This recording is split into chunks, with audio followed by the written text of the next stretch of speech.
মা ঘোড়ার গাড়ি করে যায়, আচ্ছা গিয়ে এখানে স্নান করে আবার উঠে আসে। আচ্ছা। এটা অনেকে লক্ষ্য করেছে।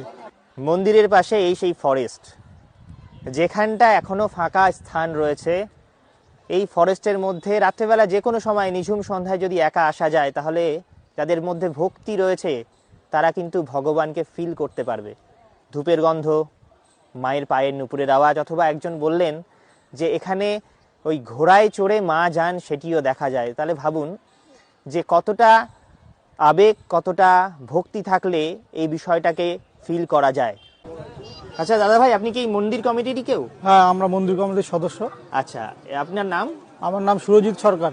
আচ্ছা, এই মন্দির তো অনেক পুরনো মন্দির, সেটা বোঝাই যাচ্ছে, সেটা হ্যাঁ, বলার হ্যাঁ, কিছু নেই। হ্যাঁ, একদম। তো আচ্ছা, কোনো অলৌকিক ঘটনার কি সাক্ষী হয়ে রয়েছেন কোনো সময়ের জন্য আপনারা, সেটি একটু বলবেন?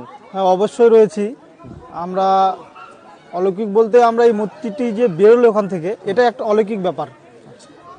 আমরা স্বপ্নেও কোনোদিন ভাবিনি যে এরকম জায়গায় এরকম মন্দির রয়েছে, মানে ঠিক। মূর্তি রয়েছে। ঠিক, আমরা জানতাম এখানে মা ঘণ্টেশ্বরী মন্দিরে পুজো হয়, ঠিক এখানে তিনি অলৌকিক, তিনি শেষ কথা। ঠিক।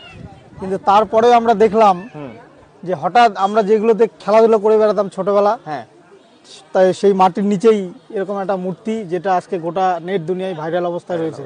একদমই ঠিক। ঠিক আছে, গত 12 তারিখে, ডিসেম্বর মাসের 12 তারিখে এই মূর্তিটি খনন কার্যের মাধ্যমে পাওয়া যায়। হ্যাঁ, এবং আমরা সেখান থেকে তুলে নিয়ে এসে যে কোনোভাবে নিয়ে এসে এখানে রাখি।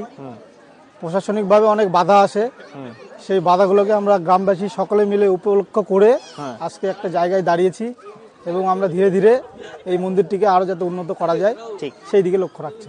ঠিক ঠিক। আচ্ছা, এটাও তো মনে হচ্ছে, দেখুন এখন বর্তমানে এই মূর্তিটি উঠলো, আশেপাশ থেকে আরো ঐতিহাসিক মূর্তি কিন্তু পাওয়া গেলেও যেতে পারে হ্যাঁ, একদম, পরবর্তীতে, আমরা তাই এটা না? অস্বীকার করতে পারি না। ঠিক, যেহেতু এটা একটা দেবত্ব জায়গা দেবত্ব জায়গা। এবং অলৌকিক জায়গা মনে হচ্ছে। আপনি মনে যখন হচ্ছে। প্রথমে কোনোদিন আসেননি, হয়তো হট করে ঢুকবেন ফরেস্টের ভিতরে, দেখবেন আপনার গাটা অটোমেটিক কাটা দিয়ে উঠবে। এক্স্যাক্টলি, যখন ফাঁকা থাকে, যখন নিঝুম থাকে, তখন এরকম মনে হয়। এরকম মনে হয়। কারণ ওই ঘাটুলের যে ভাইয়ের মায়ের আছে, সেই সময় ভিডিওটা করেছিলাম, সেই সময় আমার এরকম মনে হয়েছিল। হ্যাঁ, একদম একদম। তো আশা করব এই স্থানটি পরবর্তীতে একটি বড় তীর্থস্থান হয়ে উঠবে। সেটা আমরাও চাইছি। এটা আমিও চাইছি, এই ভিডিওর মাধ্যমে সেটি সবাইকে বলতে চাইছি যে তীর্থস্থান হয়ে উঠুক, এবং এখানকার গ্রামবাসী এবং আশেপাশের সমস্ত মানুষের একটা কর্মসংস্থানের জায়গাও হয়ে উঠুক, সেটাও আমি চাইছি আর কি।